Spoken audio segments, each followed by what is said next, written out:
Yeah, because they're such good food for the animals, and a sturdy tree. Once they get reestablished, I think you have to protect them when they're little, young, with wire netting, around them. But it looks like, it would be something that I think would be good for the whole area. He might be interested in this too. Like, well, I guess he ducked off. But anyway, what do you think of that? I think it's great. Because of knee issues, I'm not going to be in the field. Yep. That just not going to happen. But if I put some money toward it, do you think there's a way we could arrange the labor? I think that's very kind of you, and yes. Okay. Yeah. Let's talk about that further. They have to be planted in pairs. Yes. So they cross-pollinate. But other than we would probably need the American Chestnut Society to take a look at that, because they're the ones that have cross-pollinated. Right. Gone back from American chestnut, Chinese chestnut, and now supposedly they're getting closer and closer back to American. Okay, good. So do you mind just thinking about that and letting me know how you want to proceed with it? Sure. Okay, if you can just email your thoughts, that'd be great. I'll work with you on it. Yeah, I have heard that. I think that's an awesome idea. Thank you. Okay, yeah, I may be interested in this. We're talking about putting in some chestnut trees in the conservation land, pairs, so they'll cross-pollinate. I understand once established, they're great for the animals. They plant a lot of them down south for the deer, so. I think Mike has a biased vote on that one, so we might have. I was gonna say, please don't talk about this out too loud. We don't need a lot, just great idea, Al. I support it. Don't make the location of the trees public. Okay. I'm all in on that thing. Not just deer that eat that either. No, right. No. We're all those other furry friends. Right. People. Yeah, that's also true. This is true. So we're just waiting on a quorum, although my dog apparently wants to count towards the quorum. I got mine next and she's in already. Let's go. Oh, actually, we have a quorum. Right, it's 3. We have a quorum. We just haven't heard from Nate, but that's okay. Okay, so sorry for the wait. When you're ready, let me know so I can press on. I'm ready. Recording in progress. Okay. So it being on or about 6:30, I call the February 12th, 2024 meeting of the Easton Conservation Commission to order. This meeting is being conducted remotely. Commissioners can participate remotely, and their votes and presence counts towards a quorum. Let's begin with a roll call vote. Benson present. Carol present. Spady present. Seeing how we have a quorum, let's call our first project. 23 Owl Ridge Road, Lot 1, Notice of Intent for the construction of a single-family home. I don't see anyone here for that yet. I would anticipate they would be coming.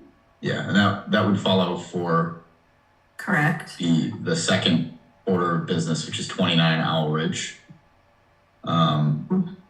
Do we have anybody here for 48 Pond?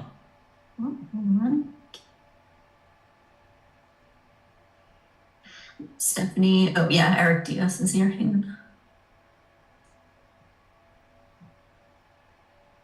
Eric's not for the Owl Ridge, right? He's for the Pond Street.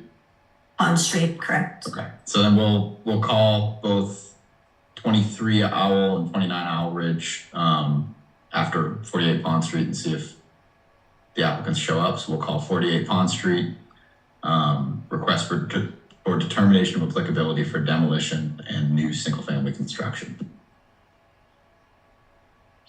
Good evening, Mr. Chairman. Can you hear me? We can hear you. Fantastic.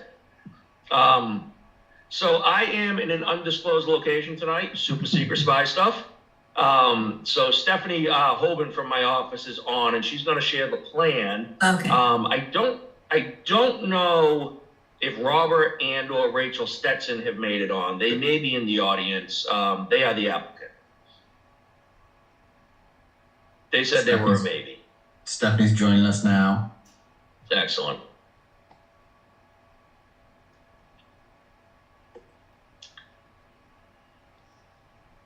And I don't see your clients in the attendees list, but if they show up, we'll add them. Okay, great. So I am looking at the plan. I assume you folks can see it as well. Yes, but can you zoom in so we can read it a little clearer? Yes. Steph, can you zoom in on the plan view, please?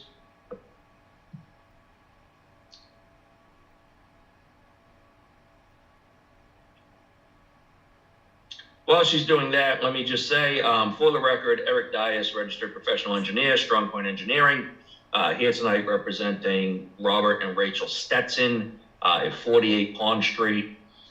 This is a pretty straightforward project. It is the tear down and rebuild of an existing single-family dwelling on the site. The site is across the street from Shovel Shop Pond. And there is a small tributary stream to the east. So we do fall within kind of the outer limits of the resource areas, but we are separated from the resource areas by an existing roadway. So we thought in this case, an RDA probably made the most sense here. The existing house will be torn down, foundation removed, new foundation installed, rebuilt in approximately the same footprint. Nothing really changes or gets closer in the front yard.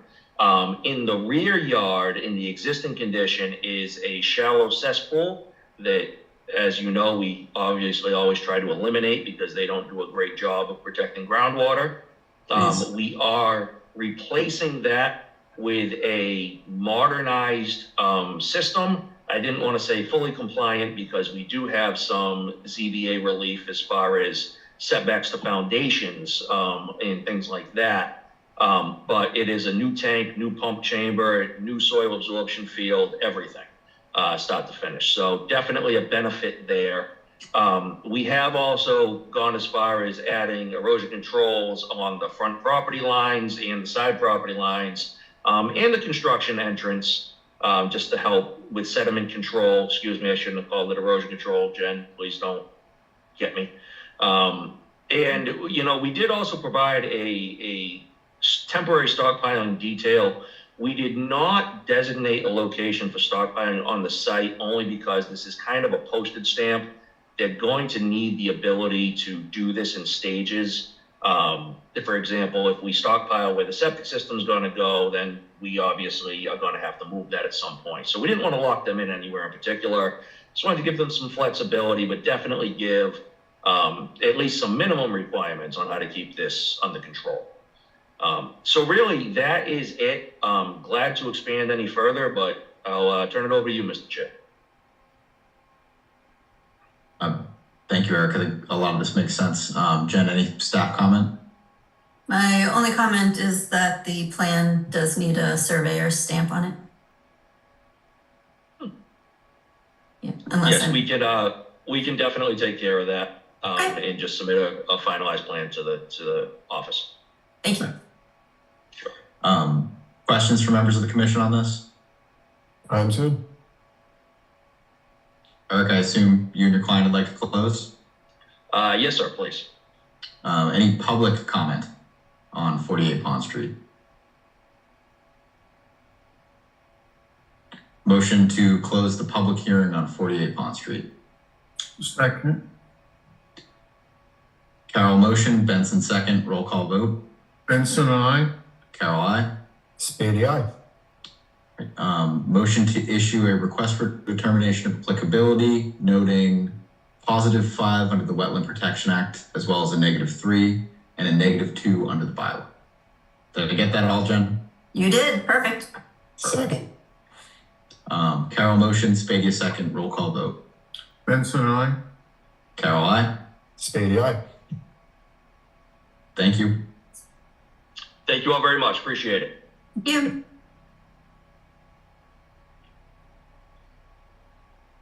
I guess I'll just head back up here before we move away from public hearings. Have the applicants for 23 Owl Ridge showed? Yes.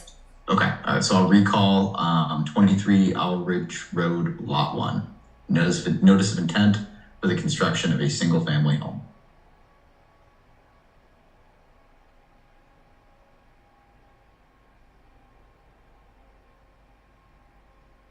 Come along.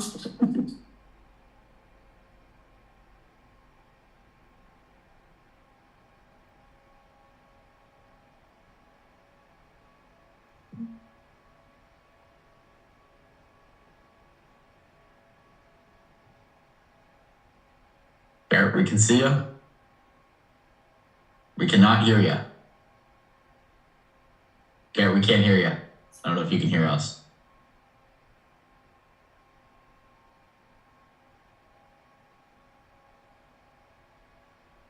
Still nothing yet. It actually looks like your microphone is unmuted, so I'm wondering if you're having an issue with the mic you're using. There should be a way, if that continues to give you trouble, to call into the meeting.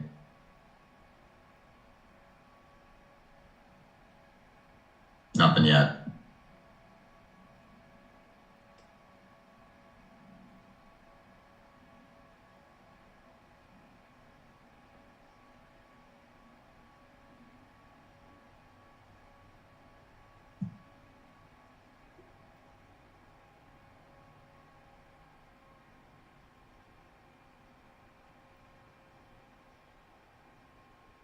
So if you look at the top of the agenda, it shows you the telephone number you asked to call into this meeting. So you can engage with a cell phone and then show your plans on whatever device you're using now, if that's at all helpful.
Garrett, another few minutes, and if we can't make it work, we'll call them again after 102 Eastman Street. I just suspect that might be a little bit longer of a presentation. So I want to give them an opportunity to be heard before we moved on.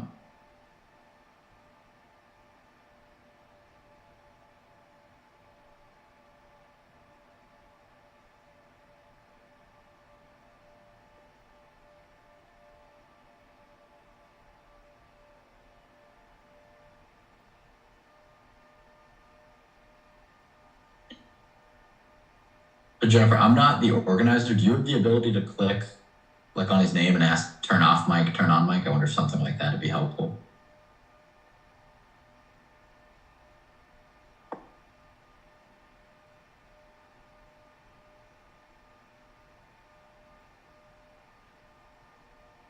I don't see that as a option. Okay. Yeah, but actually, now that you bring it up, we will make you a co-host. Perfect. So I can mute Garrett, and then I'll prompt him to unmute. So Garrett, you should have a button that maybe appeared on your screen. Still nothing? I think you might have a bad microphone, maybe like a pair of headphones you could plug in to whatever you're using.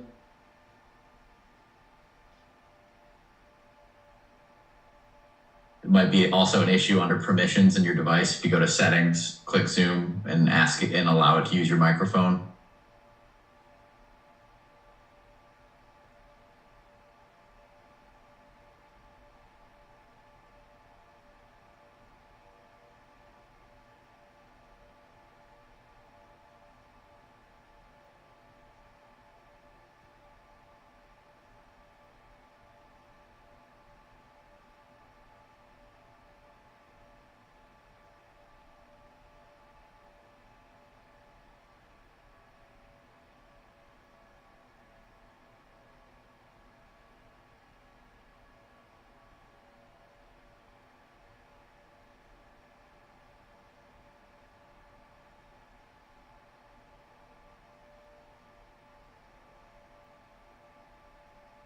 So we can't hear you.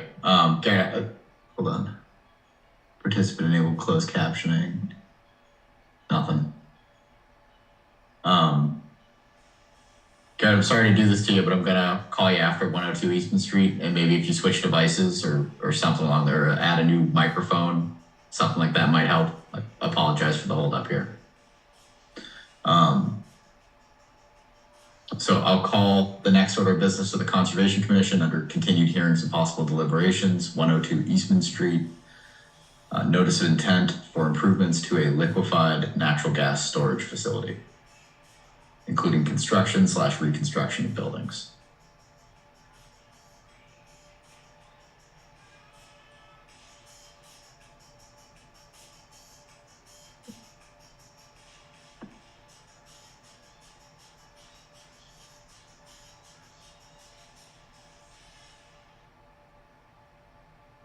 Hi, we actually have Tim Grace and Amanda who will be presenting this. So if you could promote them, Jen.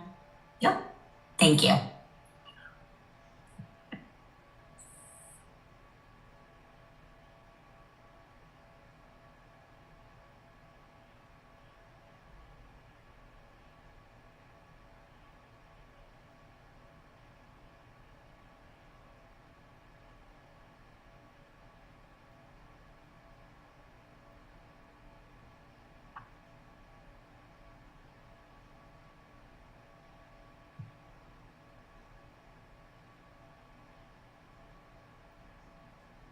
We can see your screen, but we can't see you or hear you yet.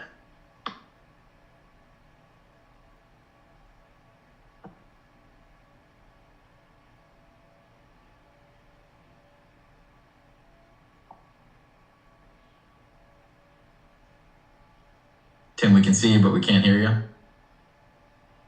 Oh, no. We good? Yep, we can hear you. Perfect. Good evening, everyone. I am Timothy Grace from Ty and Bond, and I believe I'm joined by Amanda Houle, as well as Jen Bottaro from Eversource.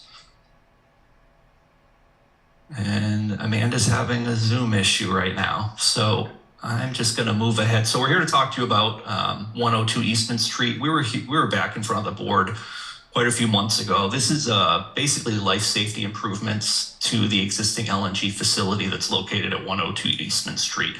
It involves construction of electrical building, a control building, a maintenance building, an OPP facility, and then some stormwater improvements, some pretty significant stormwater improvements as part of the project.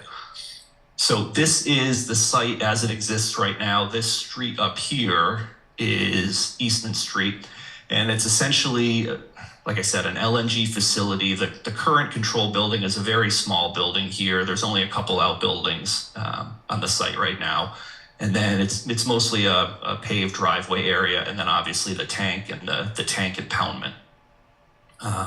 Quick overview of what's being proposed. So This is that existing LNG tank that was in the picture before. We're basically proposing an electrical building, a control building, a maintenance building with driveway and parking lot, and then the entire east half of the site is dedicated to stormwater management. I guess I should note too that none of this has anything to do with like increasing capacity of the facility or anything like that. This is all just life safety upgrades that are part of Eversource's master plan for the sites they acquired in the past few years. Very typical for what they're doing at the rest of their sites.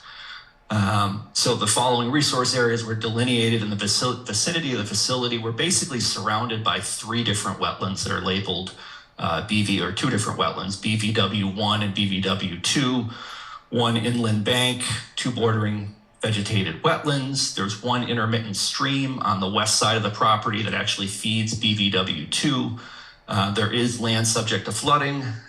There's a 100-foot buffer zone to the riverfront area that's shown on here in orange, as well as a 50-foot buffer zone to the wetland that's shown in red. There's also a 100-foot ACEC buffer that's shown on the plans that doesn't appear on this this particular figure. These resource areas are subject to the Mass Wetlands Protection Act. All resource areas are subject to the local jurisdiction of the town and Easton Wetlands Protection Bylaw and regulations. And so this is basically a shot of our site plan with those buffer zones superimposed on them. So the red is the 50-foot buffer. These orange are 100-foot. And then this blue one here is the 200-foot riverfront. And then the green one is the ACEC buffer. And those buffers are also carried over, if you look on this side of the plan here, blue being 200-foot riverfront, 100 being the orange one here, and then the red one. And these are basically just the buffer zones to those BVWs that were on the figure previously. Resource area impacts. So buffer zone riverfront area, 0 square feet in the 0 to 50-foot range, 12,430 in the 50 to 100, 1,355 in the 100 to 200, and then within the 100, 200 ACEC buffer, there's 19,525. Only work within the 100-foot buffer zone is subject to the Mass Wetland Protection Act. The remaining work is under the jurisdiction of the town's wetland bylaw. And like I mentioned earlier, there's a type 1 intermittent stream on the west of the project. It has provided a 200-foot riverfront area under the local bylaw. And as such, an alternatives analysis was previously performed for this area. This is a quick summary of the overall impacts for the 0 to 100 foot, the 100 to 200 foot, and then the total riverfront area impacts. Some of these impacts occur partially within cleared and grubbed areas and are not in addition to the existing clearing grubbing impacts that we have. And then let me see.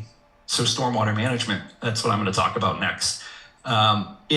This part of the project has probably the greatest measurable impact on the surrounding wetlands and the buffer zones just because of the improvements we're making as part of this project. The facility was constructed in like 1971, somewhere around there, but it was at a time when nobody considered stormwater management, right? So this being an industrial site, the facility lacks any sort of stormwater management system or formal stormwater management system. So under existing conditions, this is that front entrance area that I talked about earlier, I pointed out earlier. And these are the drainage areas that we delineated based on survey and then site observations of that area. And you can see basically everything on the west side of this existing driveway runs along the property line here or along the fence line and discharges basically completely untreated into the existing wetland that is on that side of the site. And then the other half, this eastern portion, discharges into the existing LNG containment collection system, which outlets down here in this concrete structure. And then eventually what happens is it's pumped out into this earthen impoundment, and I'll get to a better slide to show you that. So from this point here, where basically all the stormwater is collected, it's pumped out into this tank impoundment, where it eventually trickles down, migrates to the low point, and then at that point, someone in facilities, after that fills up a certain amount, it gets pumped out again to this wetland that abuts the site. And so that's under existing conditions. And basically all of that goes away as part of the proposed improvements to this project. So you can see in these pictures here, this is the tank impoundment. And then this is a picture of the western perimeter fence. And you can see just looking at this picture, there's a significant amount of washout that's happening along that property line. And this is actually a little pipe that the previous facility owners put in so that the water would collect along the fence here and then travel under the fence into that same collection area. And the big upgrade for this site is basically the stormwater management improvements that we're making to it. The first one being a new trench drain across the southern edge of the existing driveway area. So along this edge here, we're putting that trench drain essentially in front of this building all the way to the other collection point, and collecting all of the runoff that's associated with this paved area. Not just the runoff associated with our project, which exists right over here, the electrical building, but all of this existing impervious that's currently untreated that flows into the wetland, we're collecting in a trench drain, and we're sending it all with the rest of this runoff into this concrete impoundment here. The other big upgrade is we're not pumping that out anymore into this tank impoundment. Sorry, skipping around. We're no longer pumping any of the storm water into this area here where it eventually migrates to the low point and gets pumped out. We've provided 2 dedicated infiltration basins on the site. The bigger one you can kind of see here. So we're basically, rather than pump into the tank impoundment untreated stormwater, we're taking that stormwater and we're pumping it into sediment forebays for pretreatment and then into the infiltration basin for infiltration and then treatment. And we're actually holding back the 100-year storm in that basin itself. So there's no discharges of untreated stormwater going into the wetlands anymore, which is a big upgrade, especially for an industrial site like this.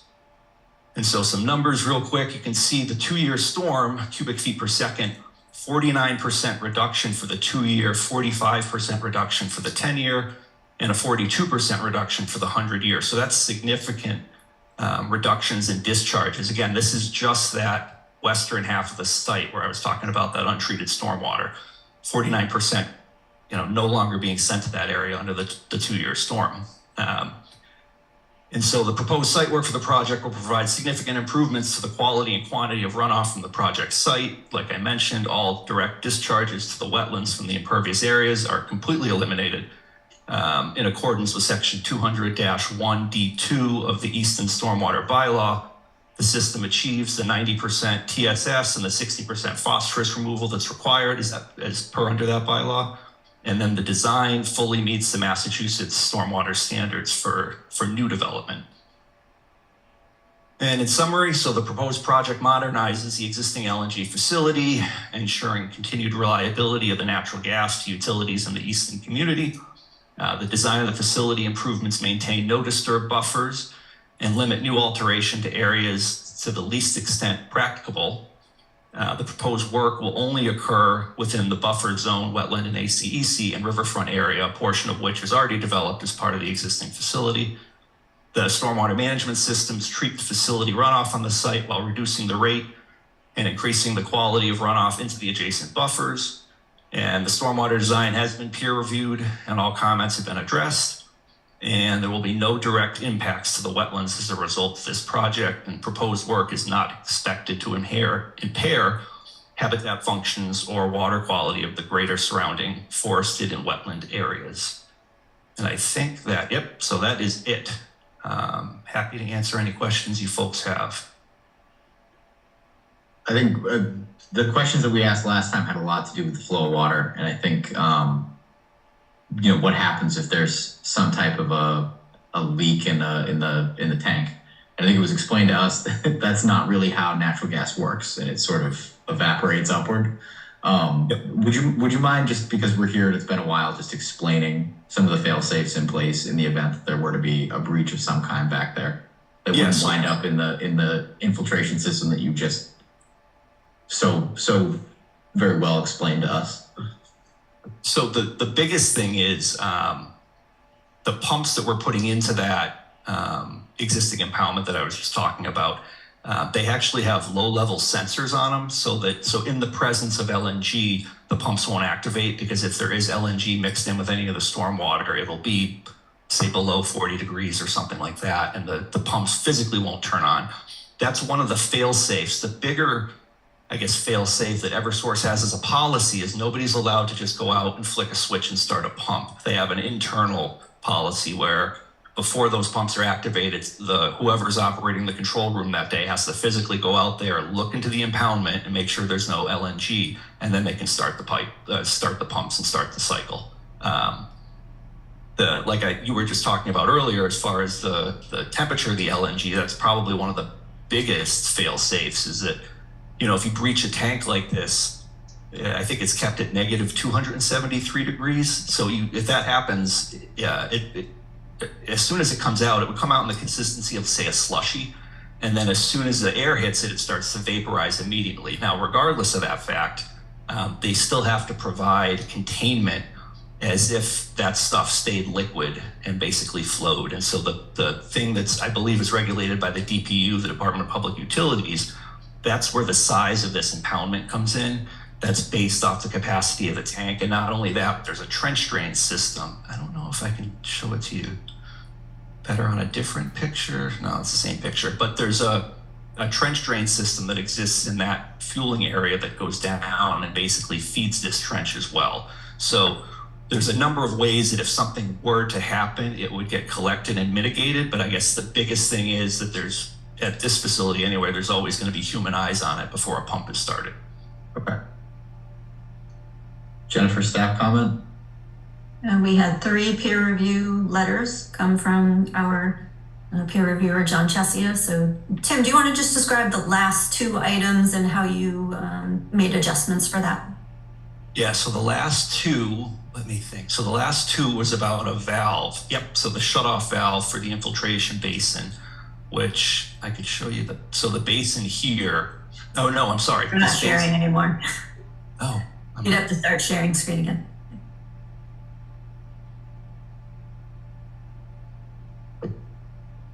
Sorry, here I am pointing to things and you guys can't see it. When we start discussion, I stop sharing so we can see each other. We're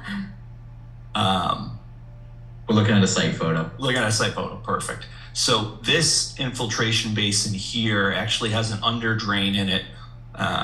In case, like, worst case scenario, that thing completely fouls and it's not infiltrating water anymore, you can actually open the valve in this perforated pipe so that you can, it's almost like an emergency drawdown of the basin. You can get the water out of the basin, then you can repair the bottom of the basin. And so that was one of John's later comments. We talked about the location of that valve.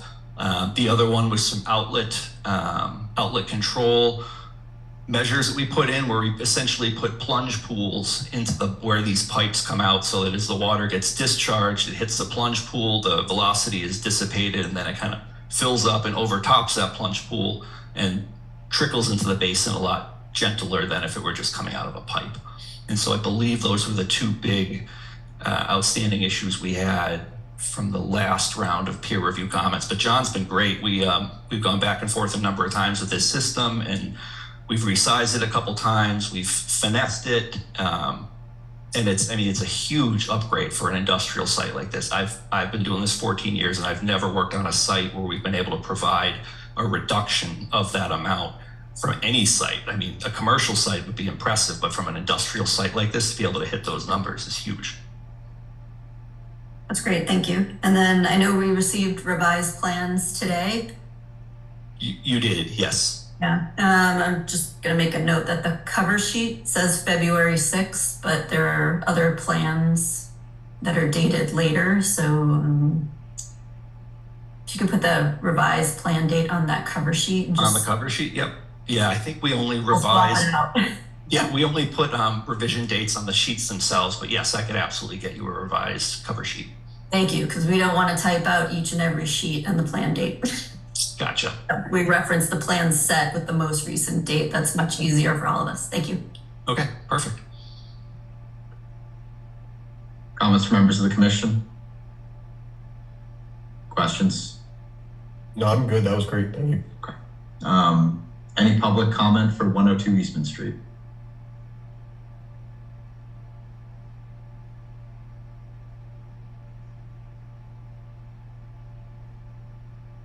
All right, seeing none, I assume you'd like to close? Yes, please, that would be great. Motion to close the public hearing for 102 Eastman Street. Spady, a second. Carol motion, Spady a second, roll call vote. Benson, aye. Carol, aye. Spady, aye. All right, motion to issue an order of conditions and permit for work for 102 Eastman Street. Benson, second. Carol motion, Benson second, roll call vote. Benson, aye. Carol, aye. Spady, aye. All right, thank you very much. Great. Thanks, everyone. So I'm gonna go back up to 23 Owl Ridge and see if we can't make that work. So again, this is a notice of intent for the construction of a single family home, 23 Owl Ridge, Lot 1.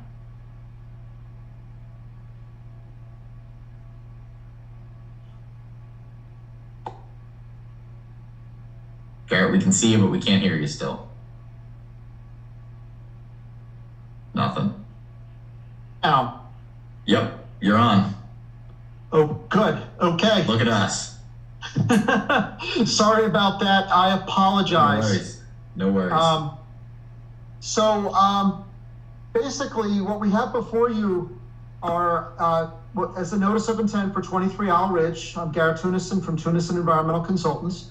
And this notice of intent is more for administrative purposes as we filed for the subdivision. But there was a slight change on Lot 1. The roof area changed from 1,744 square feet, which is what was proposed under the subdivision notice of intent, to 2,028 square feet. So it was a slight increase of 284 square feet. The driveway also changed. It's gone down, actually. It was proposed under the subdivision notice of intent was 708 square feet, and it has been reduced to 696 square feet, so a reduction of 12 square feet. The difference here is, yes, the client is asking for a slight increase in roof size, but since we're providing that, we are mitigating for that area, and for basically the entire roof would be collected through, the downspouts will go into Coltech infiltration chambers. Then there's greater than 2 feet separation at all locations. We verified that as far as separation of groundwater. Some areas are closer to 4 feet, so we definitely have the 2+ feet separation. Garrett, do you have a plan you want to show us? Sorry, Chip? A plan you would like to show us? I'm actually on my phone. I have not been able to pull up anything. I'm not connected to my server. So they should be, the groundwater elevation should be on the plan. Let me see which one's which. Yeah, it's going to be hard for them to close tonight without showing the plan for either the commission or the public to view.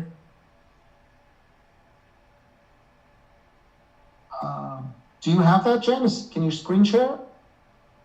I don't have that. I'm not connected to the town website. Okay. For some reason it is not letting me. Oops, nope. It is not letting me connect. Pull it off my email, but I don't think it's.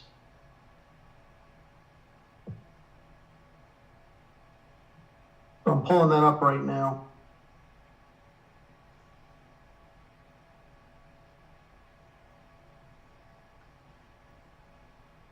February. This.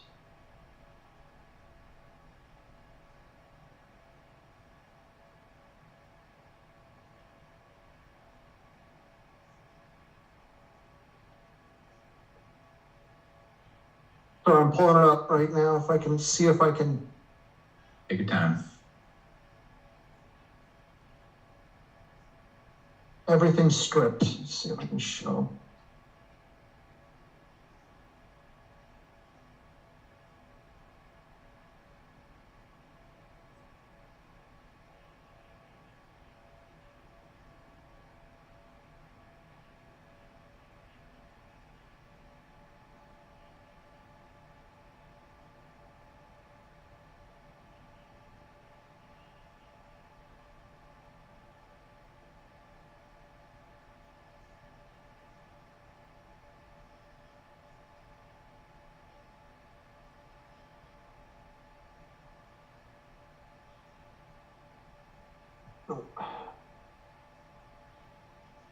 I'm trying to pull it up too.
Hold on a Jared, any luck? No, I apologize. It's okay. So I have it on my server, but I can't access my server from here. And I usually use my laptop, but somebody hacked into my laptop, ratware, so ransomware. And I basically threw the laptop out because I can't use it anymore. So I am replacing it, but I apologize. I'm using my phone right now, and for some reason I cannot connect. It's kind of a delicate way I have to get into my server. It's through the internet, but it's just bouncing me. And I'm trying to get to my emails, and I can't get it off my email either, which is frustrating. So no, it's okay. I think just given Jennifer's point, I think it's accurate that it's hard to close without being able to show the plans on the screen to members of the public here. Frank Rivlin has raised his hand. See if we can bring him up.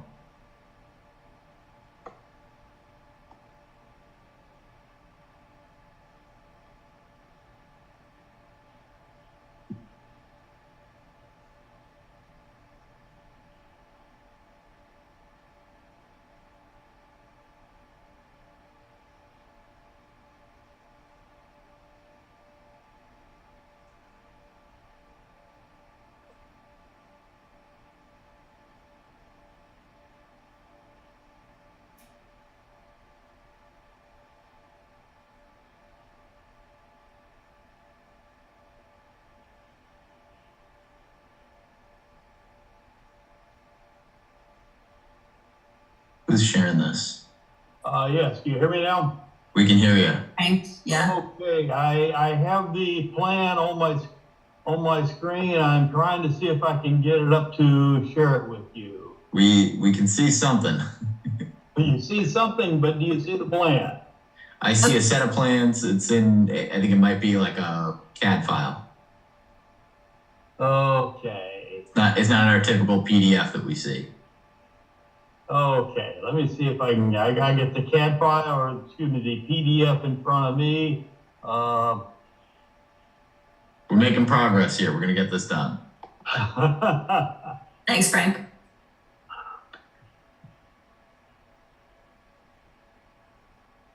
Yeah.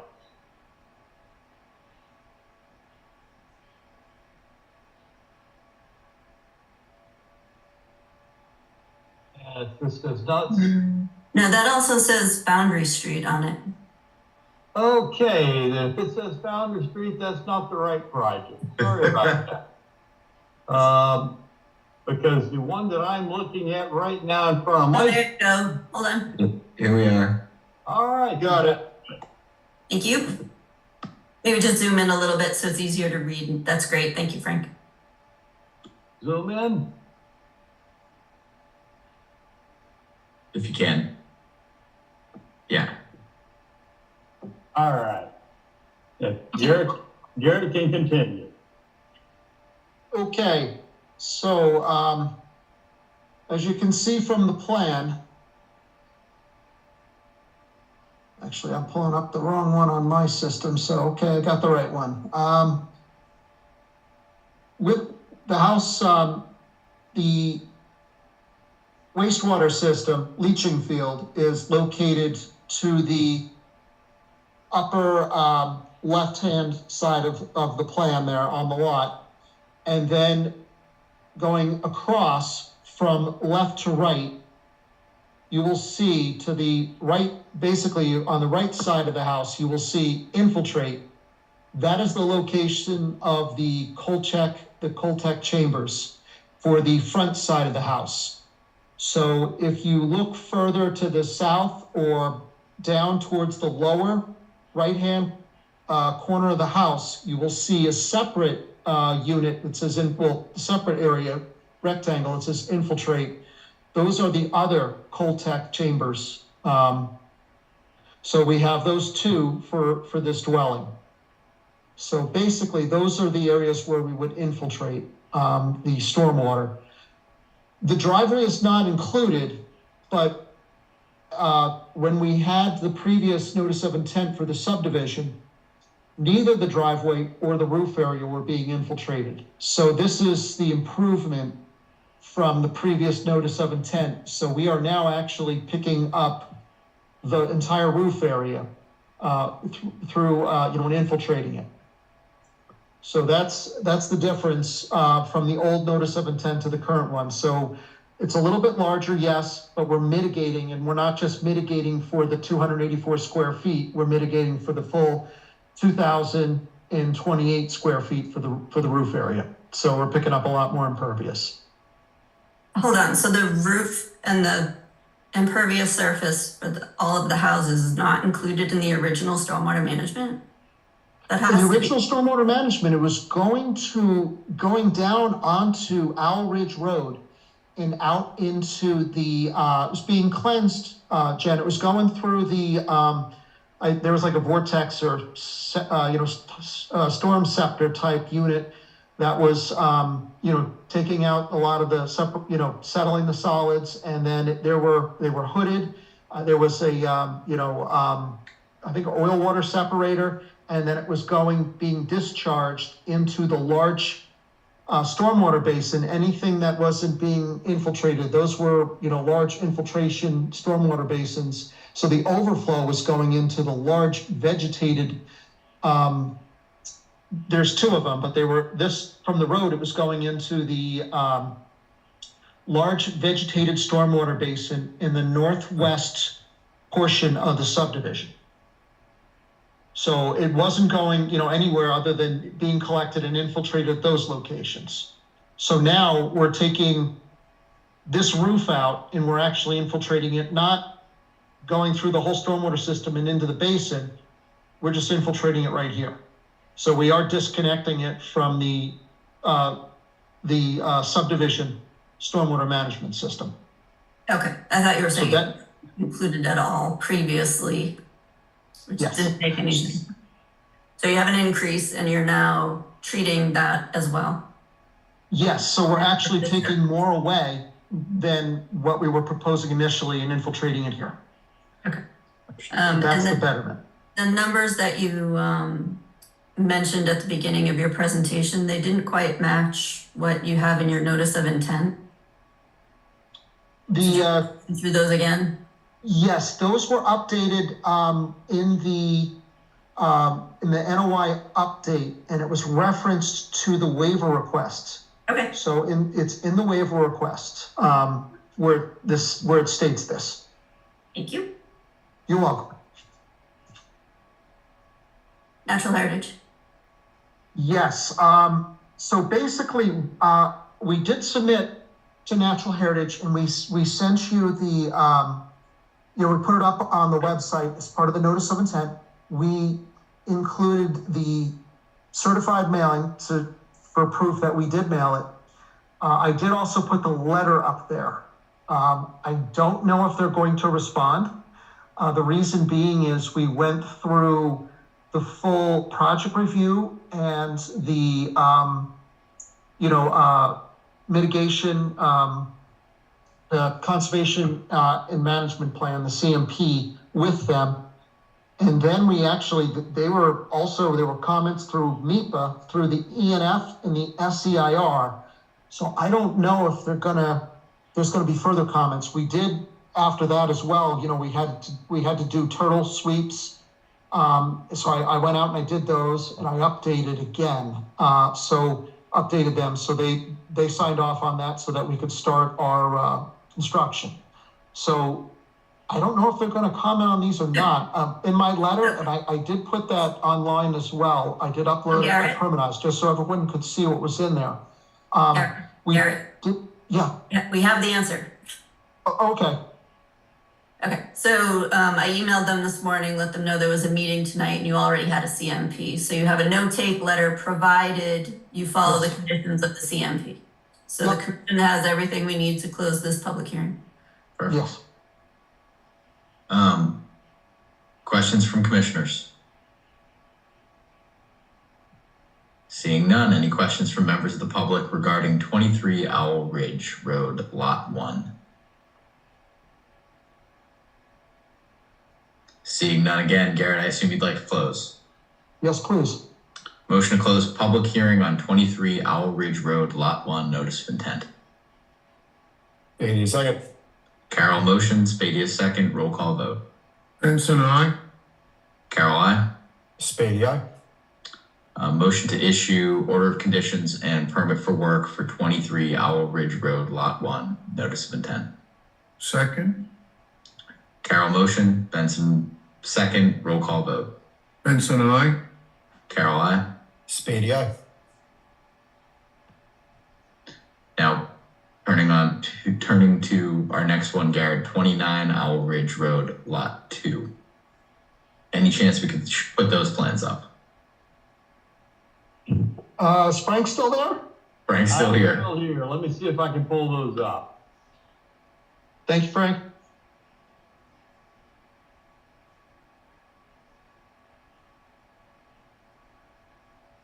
Garrett, while Frank does that, will you just tell us what, if anything, is different here? Yes, so basically this notice of intent is similar to the last, same thing. It's an administrative notice of intent. This was all covered under the subdivision previously. The only change is that we've, the square footage of the roof, again, has increased slightly. It's changed from 2,016 square feet under the previous subdivision notice of intent, increased to 2,100 square feet under this notice of intent, which is approximately a change of 84 additional square feet. The driveway has also changed. The driveway has gone from 762 square feet to 1,440 square feet. And that is a change of 642 square feet, so an increase. Basically, the house, the 2,100 square feet, is being infiltrated again by Coltech chambers. And when if Frank can bring that plan up, then we can show where those two locations are.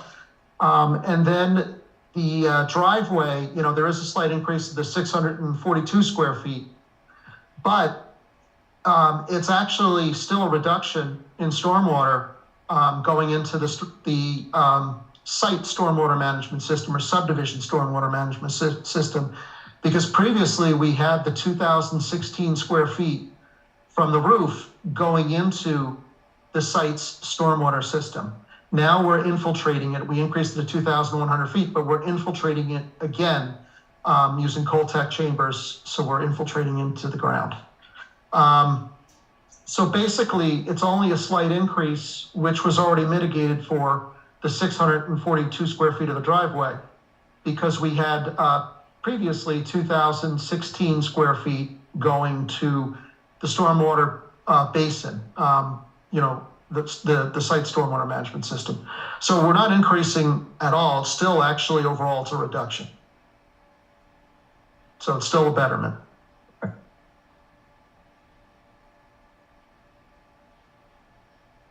Frank, not to put pressure on you, any luck?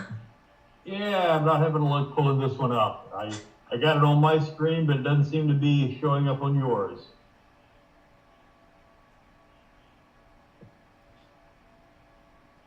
So if you stop share and then try sharing again,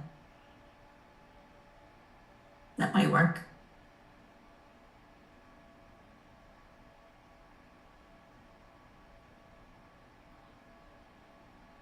Trying to close a bunch of other superfluous windows that have nothing to do with this project.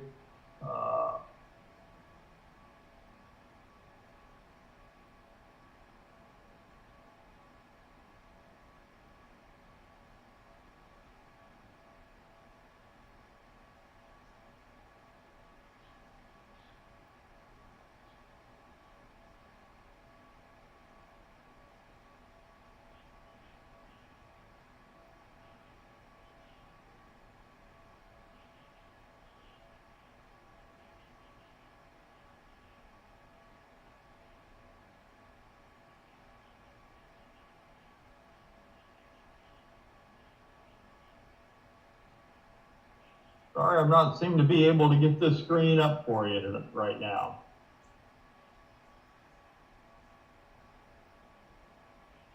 Okay.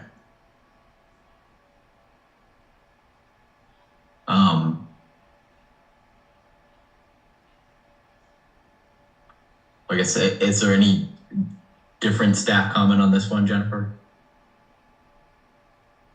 No. Yeah, any comments or questions from members of the commission? Any members of the public here who would like to be heard on 29 Owl Ridge Road, Lot 2? As a reminder, you could also put questions in the comment box and we can see them. All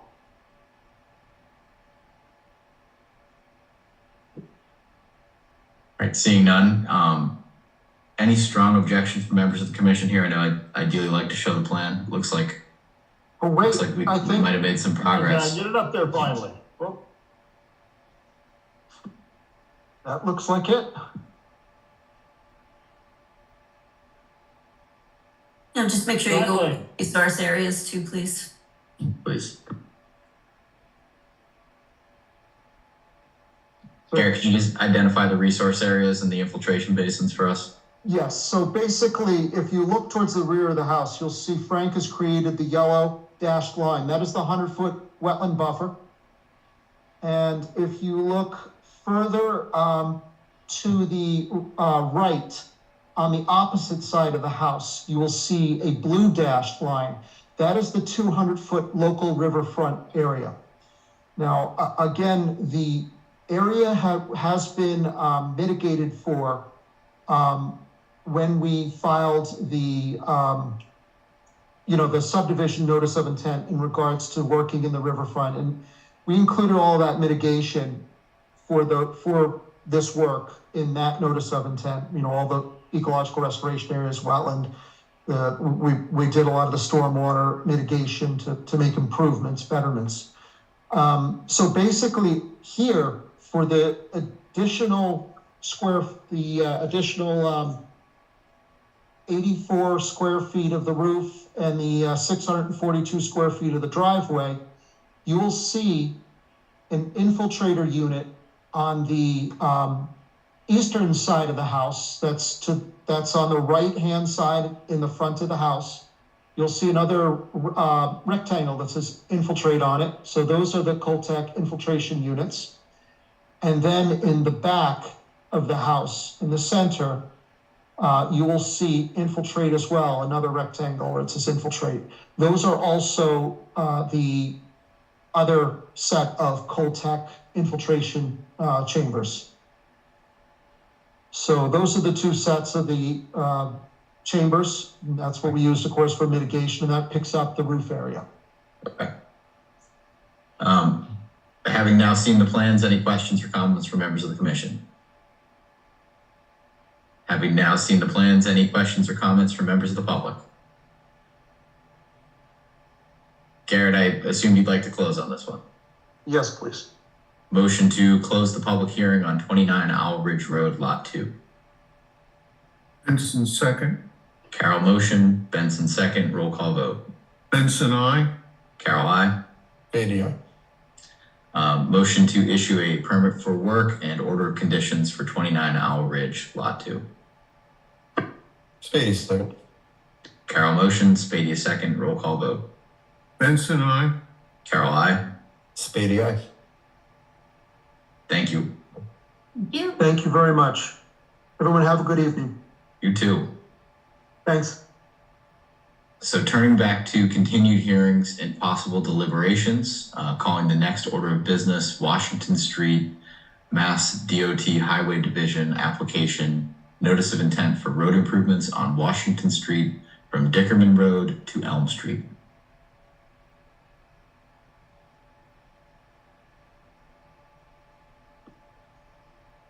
Hello, first off, can everybody hear me? We can hear you, we can see you. Okay, sounds great. So for the record, my name is Matt Crowley. I am a professional engineer with Beta Group. We have a few other folks with me here tonight on the call. The first is Darshan Javeri. He is Beta's project manager. We also have Corey Beckwith, who is MassDOT's environmental representative. It's my understanding she may be having some technical difficulties. So we'll see if she can actually participate if needed. And we also have Tyler Drew, Beta's staff scientist. So I'd like to start by sharing my screen. Here we go. And let me know if folks can see the screen. We can see the screen. Okay, great. So I apologize. I'm working on a couple of screens here, so you may be looking at the side of my head for a portion of the presentation. So, all right. So first off, I'd like to just start off with a description of the overall project and then get into a little more detail regarding stormwater and some wetlands. So this is primarily a roadway improvement project along Washington Street, which is under MassDOT jurisdiction. The project begins just north of Dickerman Road on Washington Street and goes about 3/4 of a mile to the south, ending about 600 feet south of the intersection of Elm Street. The project also includes about 100 feet of Elm Street to the east of the intersection of Washington Street, and about another 600 feet to the west of the intersection, extending just beyond Frothingham Drive. So work on Washington Street primarily consists of adding sidewalks to both sides of the roadway and modifying cross-section to provide bike lanes, which is part of MassDOT's healthy transportation policy. And just to give you a little bit of a look of how that compares with the existing and proposed conditions, this is a typical section, which represents about 75% of Washington Street. The red lines here are really just to show the existing roadway width, and the blue lines above show what the proposed roadway width is going to be. So really the cross-section is very similar. A little bit of widening, but obviously we are adding sidewalks on both sides of the roadway where none exist today. This is actually going to be more or less a continuation of a previous MassDOT project to the north of Dickerman Lane. And I can show you a little bit of what the change is going to look like.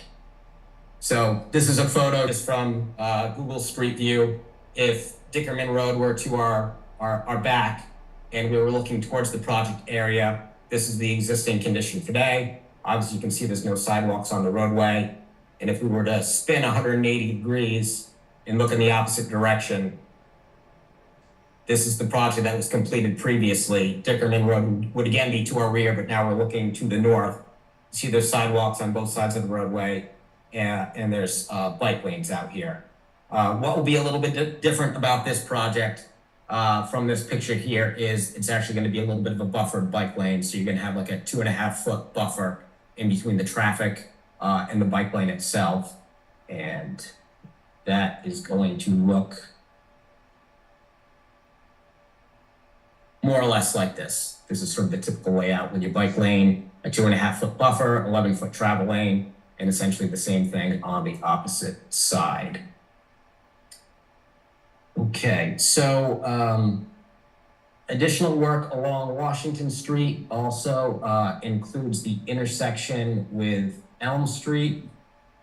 Let me get back over here. There we go. So this is the intersection with Elm Street here.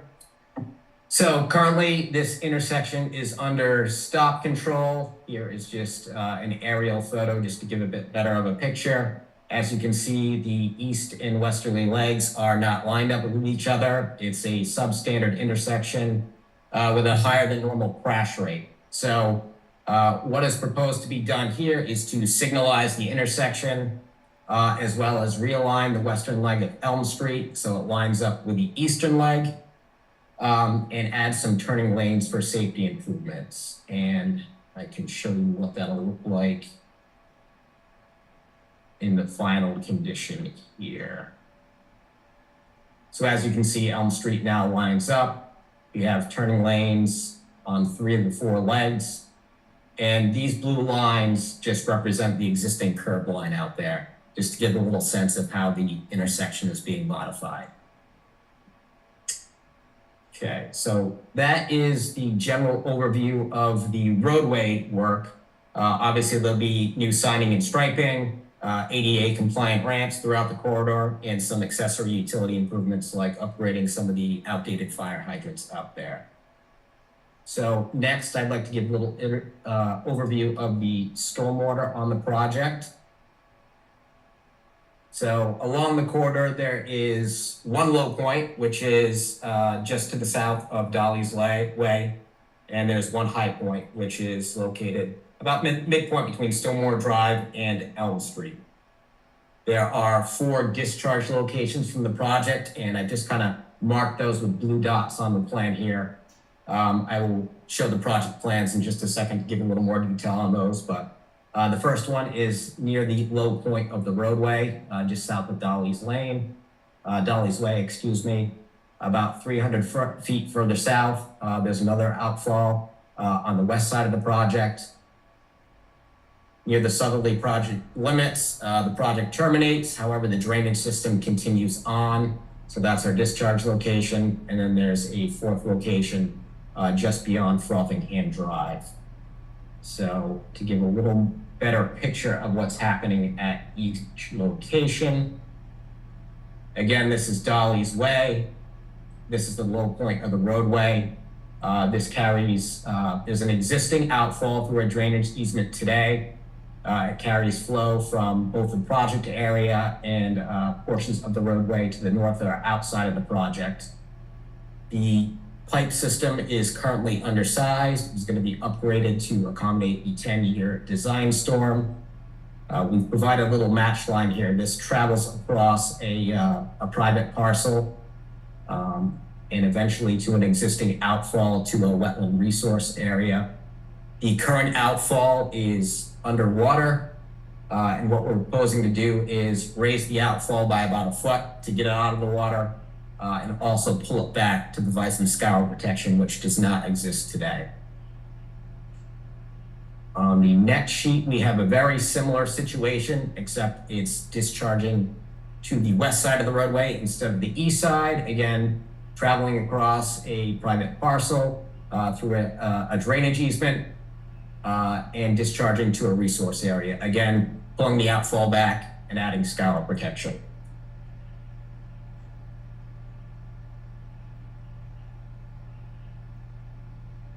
This is the southerly project limits here, where we are just matching into the existing system, and essentially stormwater is going to go where it goes today. That's beyond the project limits. Upgrades to that system would typically take place on a future roadway project that's proposed adjacent to the existing outfall. And lastly, we have a outfall just to the west of Frothingham Drive, over in this location here, just beyond the project limits. So regarding stormwater, the project does have some fairly significant constraints that limit opportunities for improvements. Most notably is a very limited right-of-way in the proximity of both private residential and commercial features adjacent to the roadway. There's also some water infrastructure that kind of trails along the curb lines on both sides of the roadway, primarily along Washington Street. And there's also a concrete base located throughout Washington Street as well. So despite these restrictions, the project is proposing to install new deep sump catch basins throughout the project corridor, which will provide some treatment that does not exist today. We have received comments from your agent as part of the staff report. We have engaged in some preliminary discussions to resolve some of those concerns addressed in there. And it's also our understanding that you are going to have the project peer reviewed, and we are going to get a package out to the peer reviewer later this week for them to take a look at. And obviously we'll work with them to resolve any comments. So at this time, I'd like to turn it over to Tyler Drew, Beta staff scientist, who can give a little insight about the temporary wetland impacts on the project. Sure.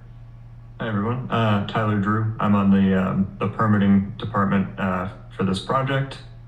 So I'll just give a brief overview of the impacts. So this project is proposing 12 feet of temporary impact to bank, 271 square feet of temporary BVW impact, and 63 square feet of temporary land underwater impact. So impacts are associated with replacement of both of the outfalls that he just shown. So this is the first one here.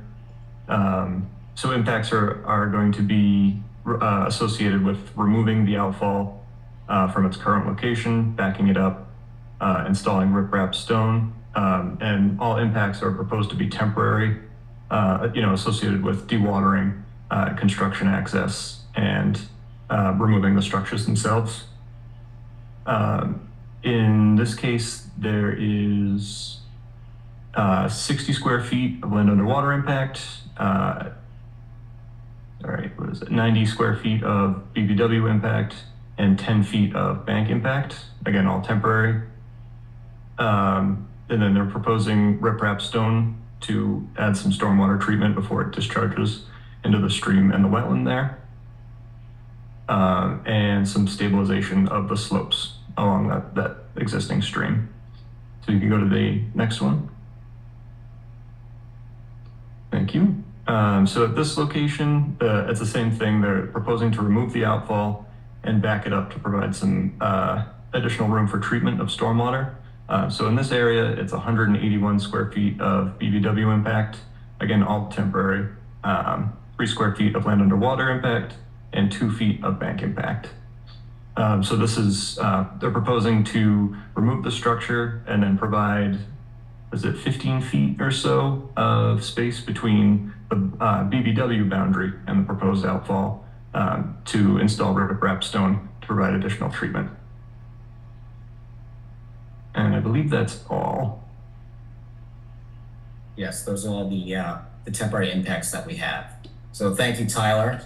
I think at this point, we'd like to turn it over to the commission to answer any questions or hear some commentary they may have on the project. Thank you. I found it to be a very in-depth and concise presentation. I think my biggest concern is just stormwater management, and I think I'm not the person who has a whole lot to say in what is and isn't an appropriate design. So I think getting peer review done would be very helpful to myself as a member of the commission. I think probably my peers here. But I think on its face, this is something that's very much needed in that area. I drive that way and take a left on Elm Street pretty much every day. And I'm very much looking forward to hopefully having a traffic light there at some point. Jennifer, any staff comment that you think we ought to address here? I mean, there's no doubt that it is an important project that is needed. But we do need to make sure that they have proven that they will not impact negatively the wetlands or the abutters. And so we do have a number of comments for them to address, and we've done a Zoom meeting, at least one, right? We do have a peer reviewer who's already been retained. As soon as he gets the packet, he can start going through the package. I've done a site inspection, and we'll have additional comments from that site inspection for all of you. And yeah, my only other question was whether you sent the packet out to John yet, but you answered that question. Perfect.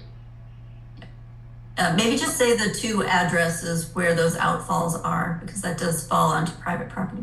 Okay. That would be helpful. So one of them is 111 Washington Street. And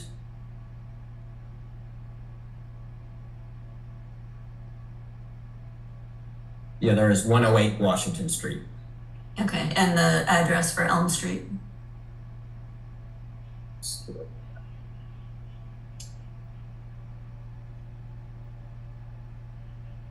170 Elm Street. Okay, thank you. So we have Darshan Javeri, Betas Project Manager. Darshan, were you waiting to say anything, or are you just here for questions if needed? No, I'm just listening in. If you have any Okay. question, feel free. But this is the tip project for the mascot. So it'll be scheduled for next spring construction. So we would like to expedite the hearing because they are in the right-of-way process right now. So that should be done very soon. And we want to, the next submission we're doing at the end of month or the beginning of the March would be final submission to MassDOT for their final review. And they went through the stormwater review and everything, which Matt presented to the project. Thank you. Yep, sooner you get the packet to our review engineer, the sooner we can start thinking about some substantive issues. So. Thank you. Yeah. Questions or comments from members of the commission? I'm good, man. Thank you. Okay. Any members of the public here to ask questions or discuss this project?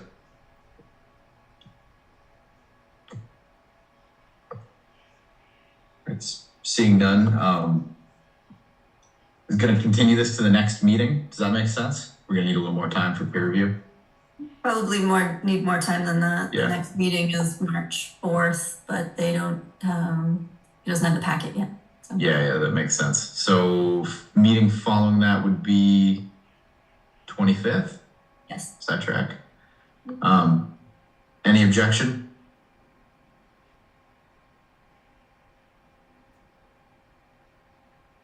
Right, so, Yeah. so I will. They reviewed, so. Yeah. I'm happy to put this on the 3-4 agenda, and if we don't have peer review, if that's helpful at all, we can continue it from there. Is that preferable? You won't have comments by then. Yeah. All right. But I think we'll move this to. I'll do motion to continue. Hold on. I need to come up with a shorter name for this project. For Washington Street Mass DOT Highway Division project to the March 25th, 2024 meeting of the Conservation Commission. Spady, second.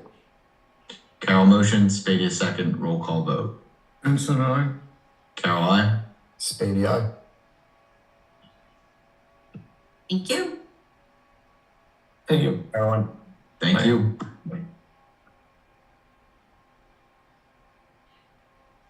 Okay. Calling our next order of business, 16 Goodspeed Lane, which is a request for amendment on an existing order of conditions. Can you hear me? We can hear you, we can see you. All right. This is Scott Rogers from JK Homewood Engineering. And I believe we met with you last on January 29th for this project. And the only comment I believe that was outstanding is we had a small area of stairs and walkways that went from the proposed driveway for that house down to the side and rear yard. that was about 112 square feet. That was added into the table of impervious coverage. So that increased slightly. And I believe that before that, we had addressed all of concerns from staff. So with that, I'd like to answer any questions that you guys may have. Could you put Jennifer. your plan up there and just show us the approved limit of work and the proposed limit of work?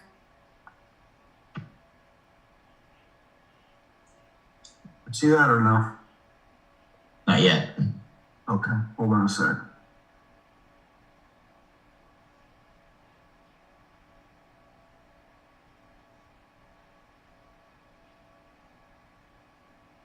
Oh, no. We can see it. Okay. Could you just zoom in? Yeah, let me go to sheet 2. That's a better blow up of it.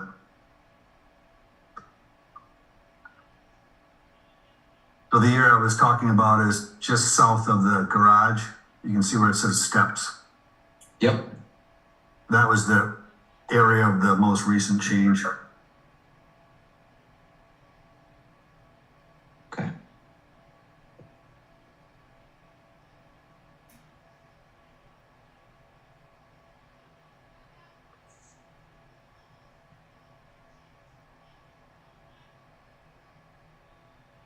Looking at the two. Jennifer, Yes, we have new point that out outstanding. to us. What's that? Scott's going to point that out to us. Okay.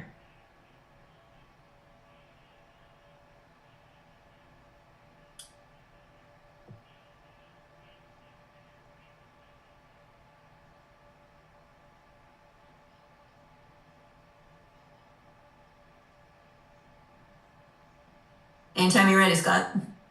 I'm sorry, I missed the question. What was the question? Point out the approved limit of work with the proposed limit of work, please. If you can see obviously the wetland line is in green. The 50-foot buffer is in orange. So right next to the 50-foot buffer in the backyard, those areas where the posts are shown indicates that area that was approved last time. And mistakenly, I had pushed that a little bit further in towards the wetland. So that was readjusted to what was approved previously. Okay, so That makes sense. are we proposing more work in the buffer zone?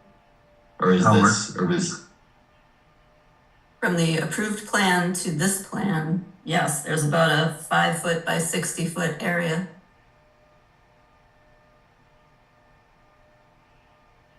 Scott, is that your understanding here as well? Area we're talking about, Jennifer, in the backyard? Yes.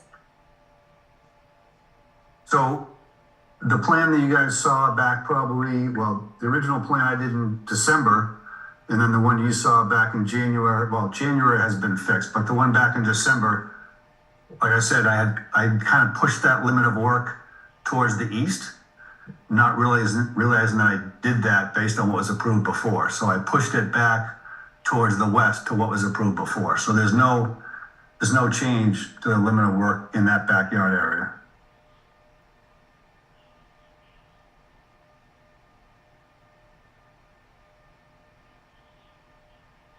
So then we can put in the order of conditions that the limit of work is where it is on the previous plan and this one will be updated? This is the most current one that we agreed upon.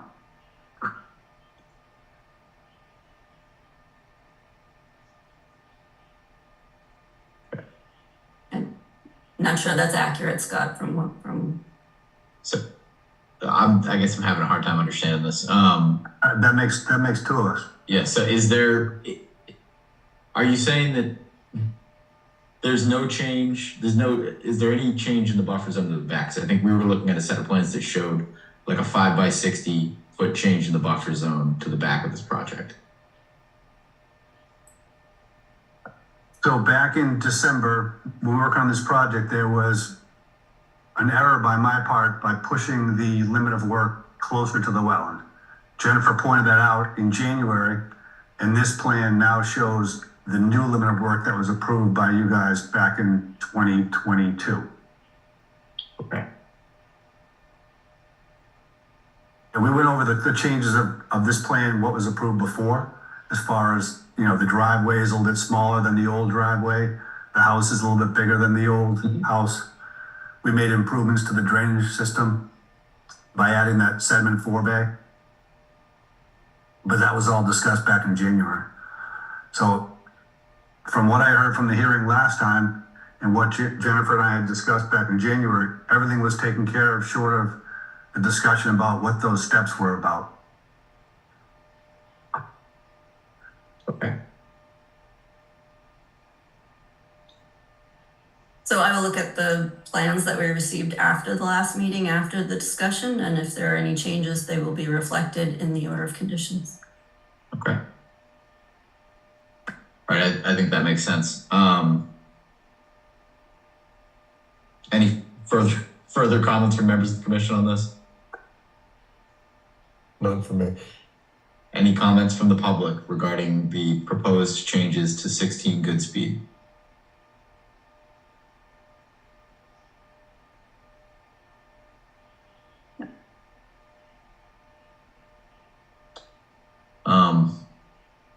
I guess motion to approve a request for amendment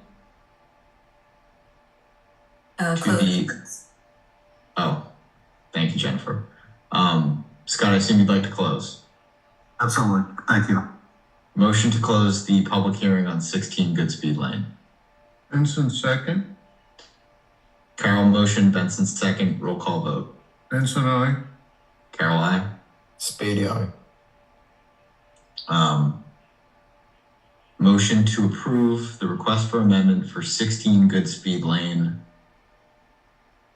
I guess noting our conversation about the buffer zone change and just reflecting that the final set of plans will be further reviewed by the applicant, by our agent.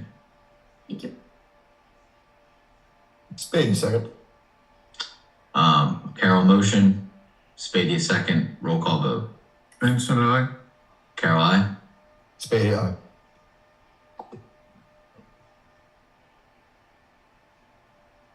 Thank you, Scott. Very much. Have a good night.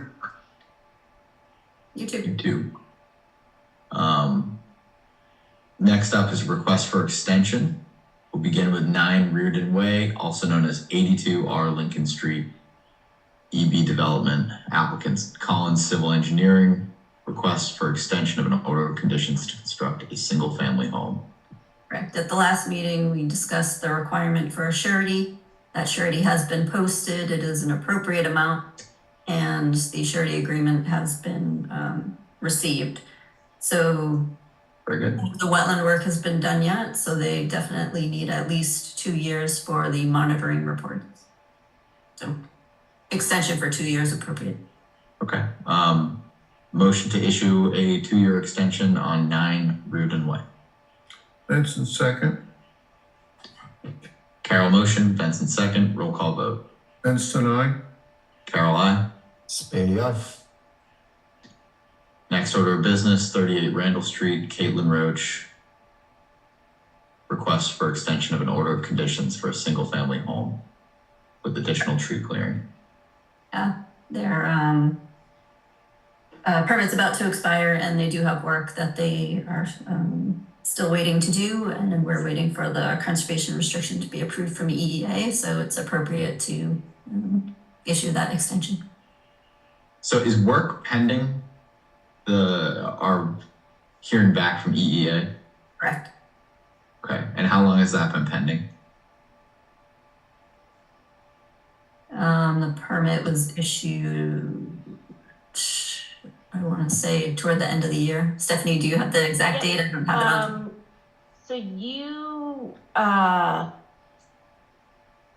hold on. You guys signed the conservation restriction in September. It was submitted on November 6th to the DCS. And we're just in a holding pattern while it sits. We've heard that wait times can be up to a year. Okay. And I think in our order of conditions, work can't start until that's back. right? Yes. Yeah. And we were actually asking if at least some of the trees that are possibly going to fall down or in just bad shape, if we could remove those while we were waiting. No, I'm absolutely not opposed to it. I'm just kind of thinking through how we do it, right? So we have an existing order of conditions that says no work until EEA, but I don't think any of us thought it was going to take this long to get EEA. And it sounds to me like the applicant has done what they can to get it there. I mean, I'm not an expert at this. Jennifer, any reason we can't allow the clearing of at least some requested trees here? Not if the commission chooses to do that, yeah. Okay. And then same thing with, I guess, I don't want to revise an order of conditions, but we've got to be better in this situation. So you have two things here. You have two motions. So you have a request for an extension. And we didn't say how long. So is it a year, 2 years? Do you know what the request is, Stephanie? We're, I guess, put in for 2 years, hoping that it won't take that long to get the approval back from the state. I would hope. I would do that one first. All right, so let's do let me make this motion so I'm not conflating this. Motion to grant a 2-year extension on 38 Randall Street.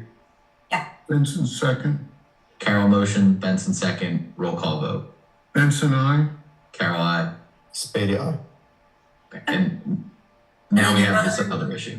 Your other one is they're requesting a minor modification to allow, I'm going to say, a few hazard trees to be removed in anticipation of the signing of the conservation restriction by EEA. Good. Yeah. Right.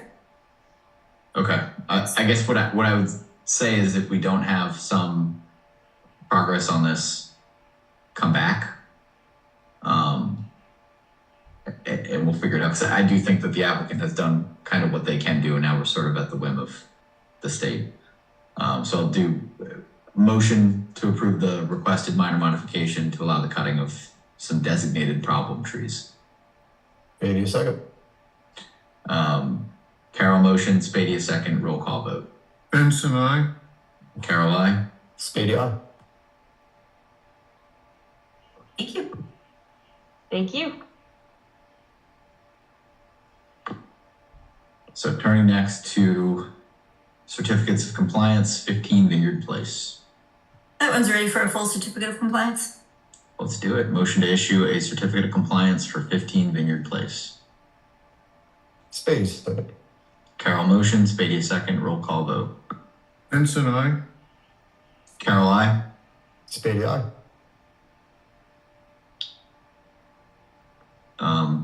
7 Elderberry.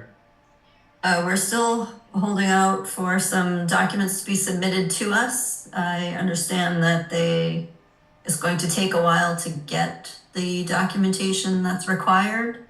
And so rather than continue every meeting, we're just going to take this off the agenda and they can reapply when they're ready. Do we need a motion for that? Okay. So let's go to enforcement. 5 Jonathan Drive. Where are we here?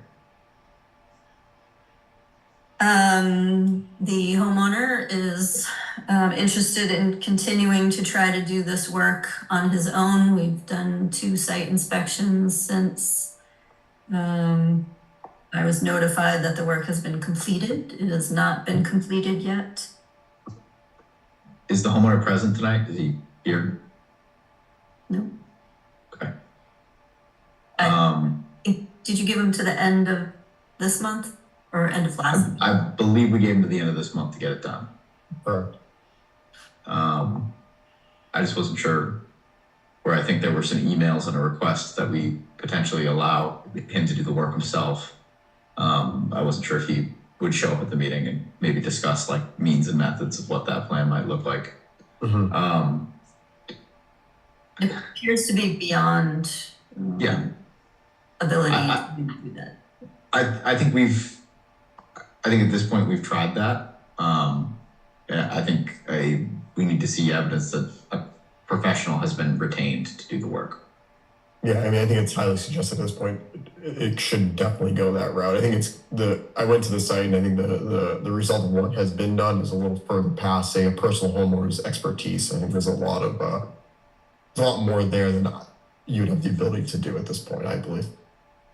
It's very different from the other side of the stream. We'll just go from that. So the homeowner has been contacted that he does need to hire or retain professional services to perform that work. And so if you've given him till the end of this month, then we can do the inspection at the beginning of March. And if that has not been completed, then you would have to take further enforcement action, unfortunately. So just logistically, like and I really don't know, is this work that can be done now? Like, or is this work that ought to be done closer to spring? Like, it can still be done now. There's not so much water flowing through the stream that they can't be effective doing the work that needs to be done. Okay. Then yeah, I think that plan makes sense. Jen, just out of curiosity, did he say today that he finished it or completed it? I don't recall that. Oh, okay. I didn't know if that came in today. Okay. Okay, so to the end of February. Yes. Short month.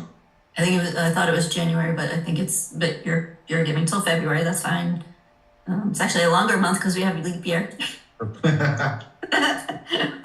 One extra day. I need every day I can get this year. Okay, and then you meet March 4th. So March 4th, before then, I'll do another inspection, and then I guess you'll decide at the March 4th meeting how you want to, if you need to pursue. Anything else? Fines or whatever.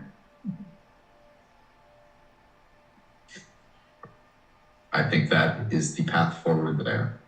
Yes. So anything else on 5, Jonathan? So next up is 230 Main Street, clearing vegetation within the wetland. Yep, we received the restoration plan. I've gone over it. I do have some questions. I'm meeting with the consultant on Friday. Okay. Any further action needed from us? Okay. These are just updates now. 24 Summer Street, cutting vegetation near the wetland. You sent the enforcement order the beginning of February. You gave until February 26th to submit their documentation and to appear at the 3-4 meeting. Any response? No. None to date. 109 Rockland Street. You gave the same time frame. This is a enforcement order that had already been issued, so this was an email reminder. And any response? No. Okay. And then release 55 Quanticket for restoration work. Correct. Looks like the restoration work has been done. We didn't receive the 2 years of monitoring reports, but the final monitoring report does show 75% vegetated cover, and we can release the surety that has been held. Okay. Do we need a motion to release the surety? Yeah, please. All right, so motion to release the surety because work has been completed for 55 Quanticket. Spady, second. Carol motion, Spady a second, roll call vote. Benson, aye. Carol, aye. Spady, aye. Very good. Al, you're up with your minutes. Yeah, I would like to make a motion to accept the January 29th, 2004 meeting minutes as amended. Spady, a second. Benson motion, Spady a second, roll call vote. Benson, aye. Carol, aye. Spady, aye. Chair updates. Mike, I feel like I had something else to add here. Trails? Trails. So I think we've had some conversation around some new features being added to trails.